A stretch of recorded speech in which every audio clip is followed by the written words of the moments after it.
telling the story of Africa.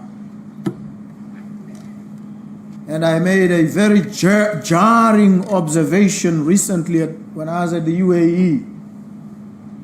And I said, Africa will rule the world. I make those statements unapologetically. I make them very forcefully, because they will turn out to be not only just sagacious, but prophetic. You watch. A continent endowed with natural resources, aside from its people, their talent, their dynamism, natural resources unmatched. Of course, we have suffered the resource curse, which expresses itself even in the way the infrastructure is laid out on our continent. You can tell that the infrastructure is for evacuation of product and produce out of Africa. We cut minerals away in the raw. It is now time for Africa to process its own minerals, to beneficiate, to harness the talent and the energies of our people and produce and power the real economy. The real economy is where goods and services are produced. Hold on, brothers and sisters. Can you allow me to call President Duma Gideon Boko, the President of Botswana, a Southern TRAORÉ? In this historic and explosive power of speech, President Duma Gideon Boko has roasted African leaders for their endless divisions, silence, and weakness, and joined forces with the Zambian President Hakainde Hichilema to demand real unity among African nations. In this historic power of speech, President Duma Boko has said no more excuse, no more division, no more begging. Africa must unite, build and defend its own future. Please watch this powerful speech, feel the energy, and also decide for yourself. Please share the message, like the video, and if you're new, make sure that you subscribe if you believe Africa must rise as one. Here is a full speech. With us here today,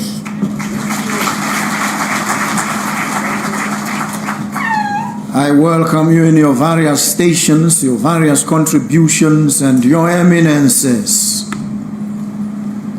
And we are blessed indeed to have you with us here this morning.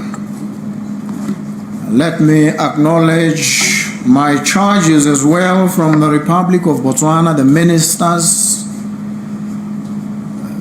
members of the public, Khosi, the other Khosi who are here, those who serve in government, titans of industry, members of the disciplined forces, ladies and gentlemen, thank you very much for being with us here today. We must acknowledge our directors of proceedings, the booming voice of the man from Zambia. In Latin, they might want to call you El Voce, the voice. But let me also recognize our own Madame Giselle Kibakile, who continues to very eloquently weave the narrative and bring us together.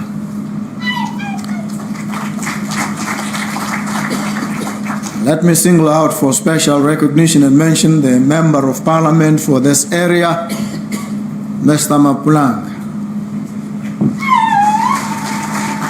Him and I worked very closely together in some election way back, which the official record is we lost,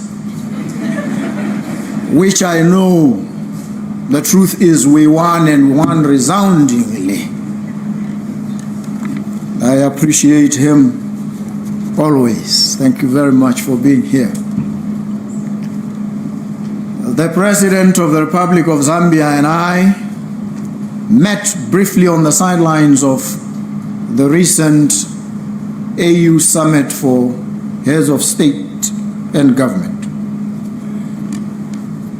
We committed ourselves to certain quick outcomes, him and I.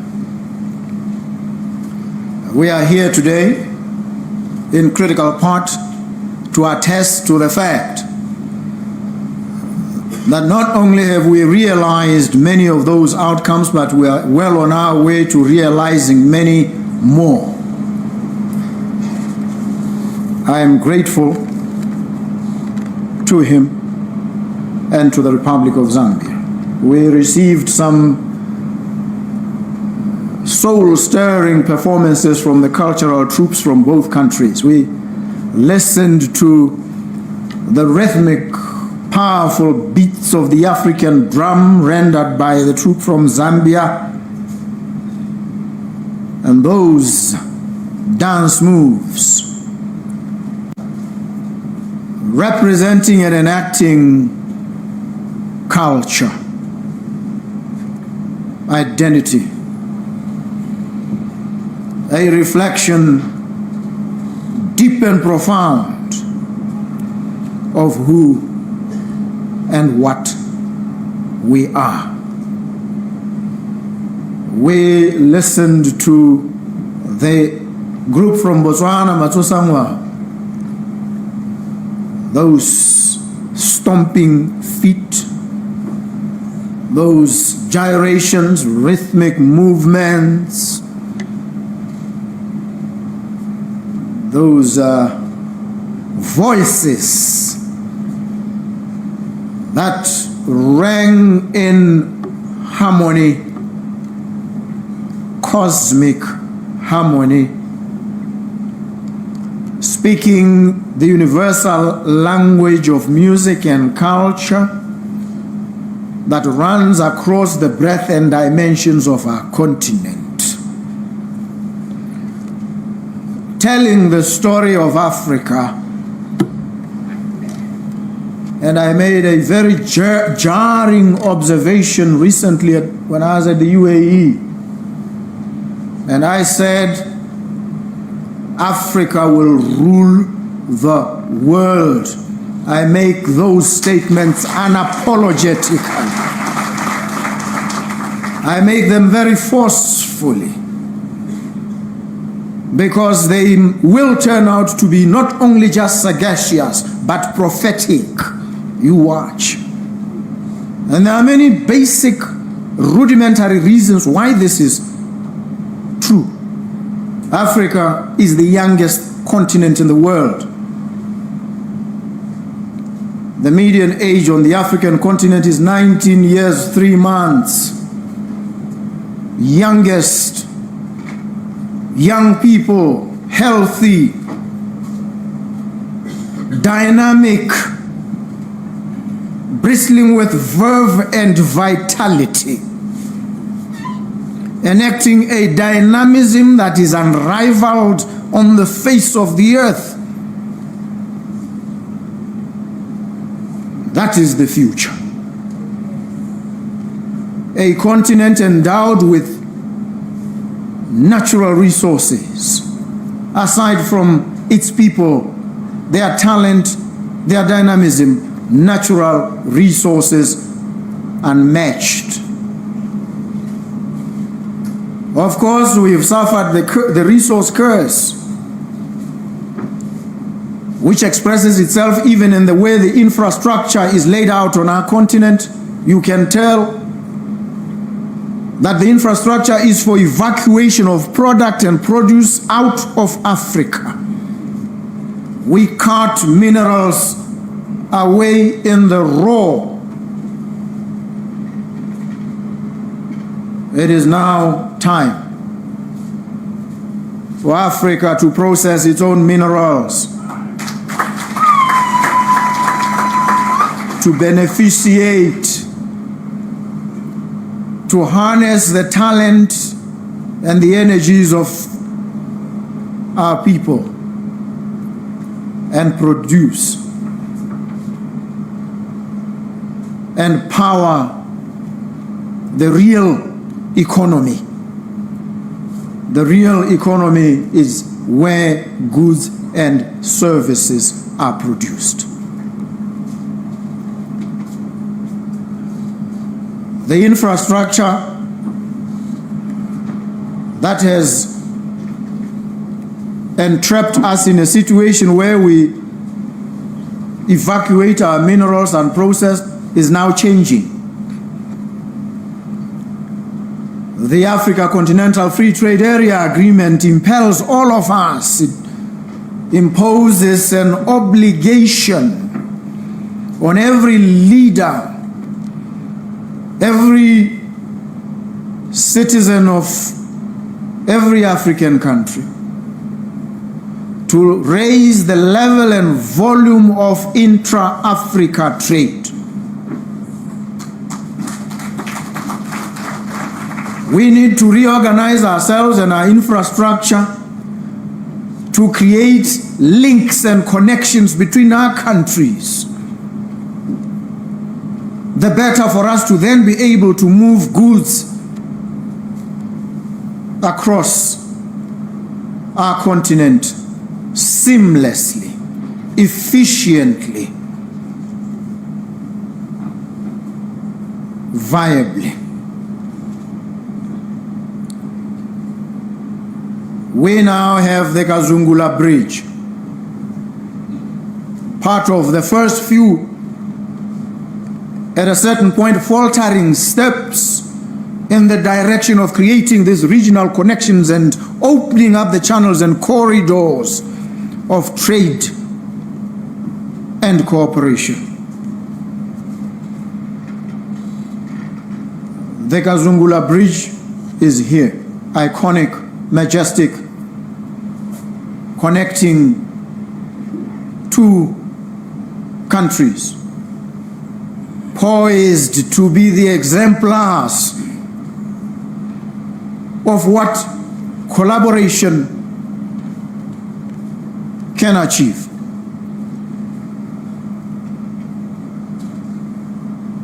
The author Fyodor Dostoevsky tells us, he says, "Don't tell me the moon is shining.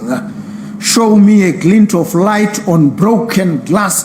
They say to me, the ministers explained, that when they came here a few days ago, the queue of trucks crossing was 7 kilometers. They banged their heads together, and in a very short period of time, they came up with immediate remedial interventions, as a result of which, in a period of 2 days or so, that queue has now been reduced to 3 kilometers, still moving.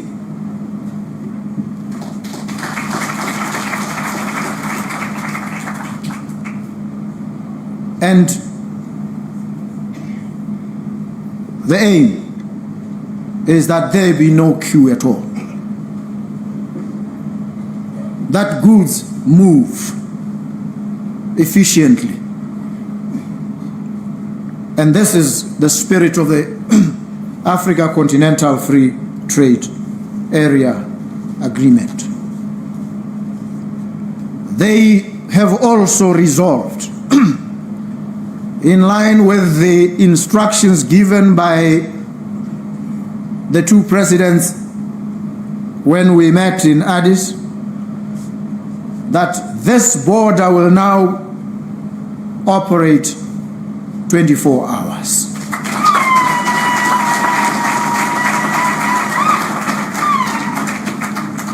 It is but just the beginning.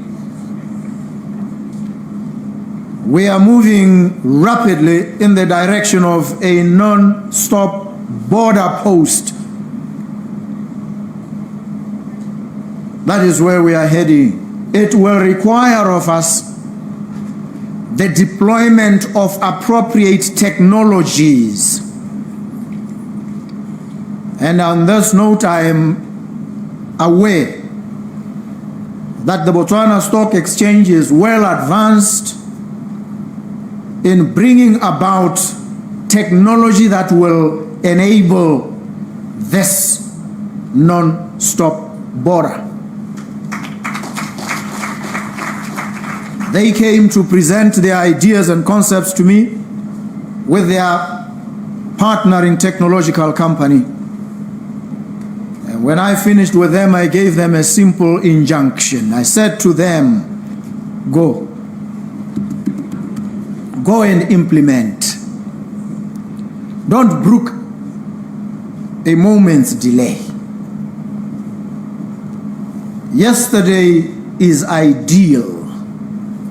Tomorrow is too late. That's the instruction I gave to them, I give here. Yesterday is ideal. Tomorrow is too late. The people we lead want results. They want their lives to change. Not tomorrow, yesterday. We don't have the luxury of time.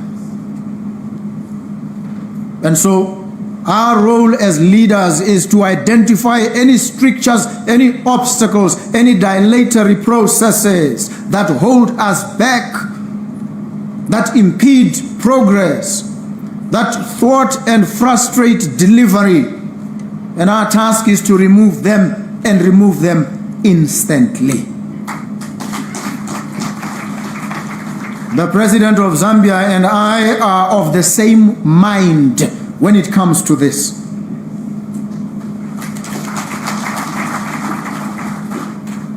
And we will ensure that we deliver concrete, tangible outcomes for our people, for our countries, for our region, and for our continent.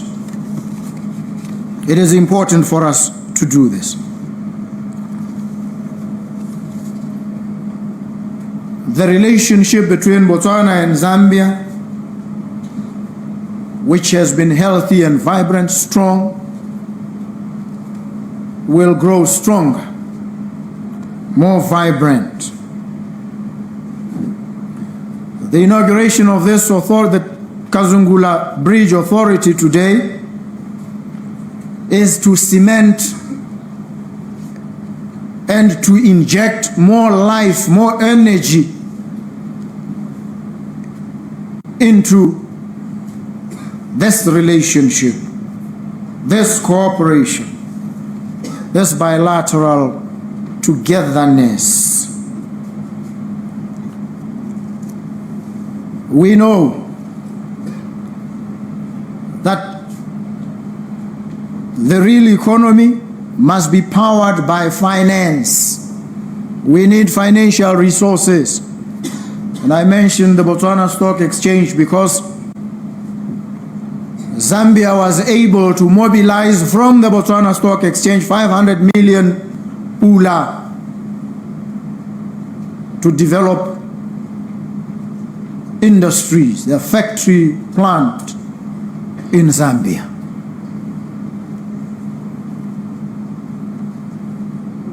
We want more. We want finance to be mobilized and deployed in the service of development and transformation.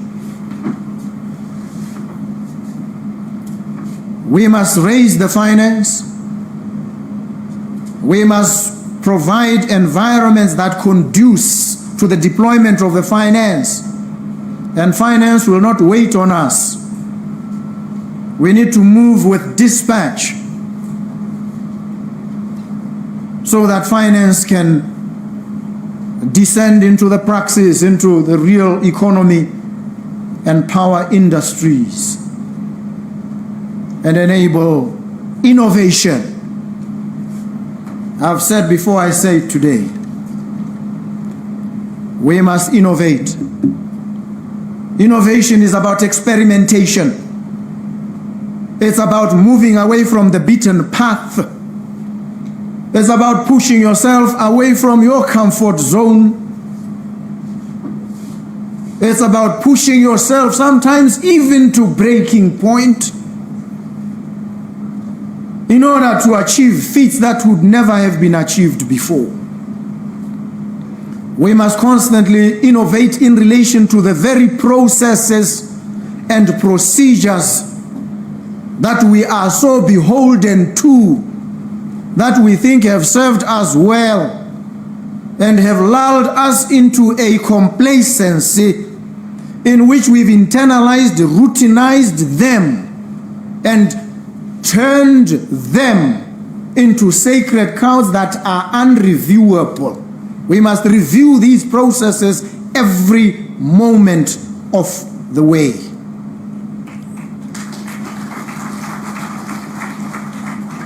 The rate of our success will depend on the level, the scope, and the pace at which we innovate.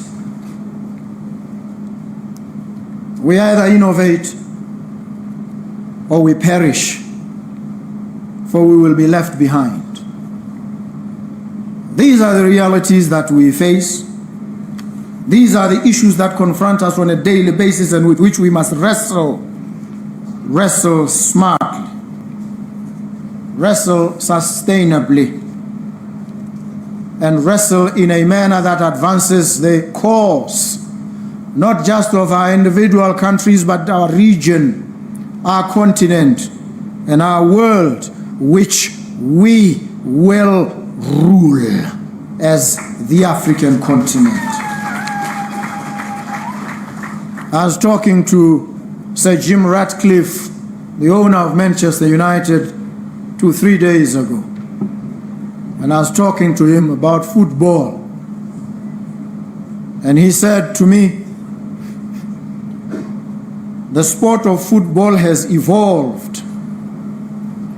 He says if you look at the English Premier League 30 years ago and you look at it now, there's a marked difference. He says the sport has become a sprinting sport. It requires a fair bit of physicality. And he says if you look at those metrics, you cannot but realize that the future of football is Africa. And that's the truth. Indeed, the future of anything really is Africa, the cradle of humanity. We contend here in Botswana that humanity originated somewhere in the salt plains of the Makgadikgadi. We maintain that vigorously until the contrary is proved. And I think anthropologists will prove us right. And if they do, it will then establish that that Garden of Eden may actually be somewhere in this republic. And so, let me, as I draw to the conclusion, extend my warmest congratulations to the Executive Director of the authority, Mr. Mukela Muyunda. Thank you very much for taking up this noble assignment.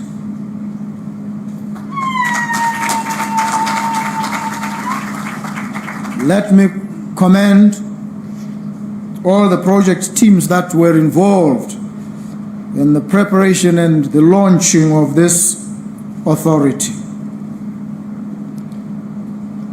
Our two nations are endowed with talent and skill, dedicated and capable technocrats, sound professionals who have applied their skills, their expertise to ensure the attainment of our collective vision. Mr. President, let me also appreciate our ministers who took the instructions we gave them barely a week or so ago in Addis and acted with such speed and agility. We can now see that at every step of advance we have full support, we have full commitment of our officers, and our countries are much in their debt. We are indebted to all of them. May the establishment of this authority and the operations of the Kazungula pave the way for a stronger, more dynamic and resilient partnership between our two nations. A partnership that delivers meaningful and lasting impact for our people. A partnership that will serve as a template, a model worthy of emulation by others on the African continent, that will inspire more of our brothers and sisters on the African continent to open up these channels, not just Lobito Corridor, many more. Bring each other on board, hold each other by the hand, and advance as a compact unit that speaks to the African heritage and our ancestry. It remains for me at this point to once again thank President Hakainde Hichilema, my good friend and brother. Thank all of you who are here, those who are not here, our people, and also appreciate that recently when we had challenges, which we still do, in our health space, I reached out to my dear brother in Zambia, and he responded with magnanimity, and we received the assistance we so desperately needed.